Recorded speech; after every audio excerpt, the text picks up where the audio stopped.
When you're welding pipes to connect your refrigeration lines to your air conditioner, if they're not purging nitrogen through it, that inside of that copper will start to have this black, flaky, like shale stuff that's now floating around, but then it can get stuck into things and cause damage and make things fail prematurely.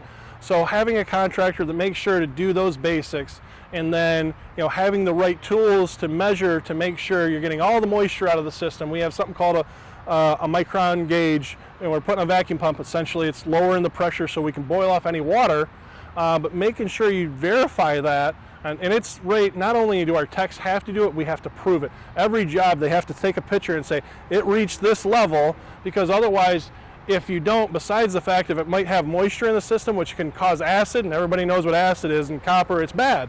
It'll burn components up, but it also will tell you if you don't get to a certain level on that micron gauge, it's leaking.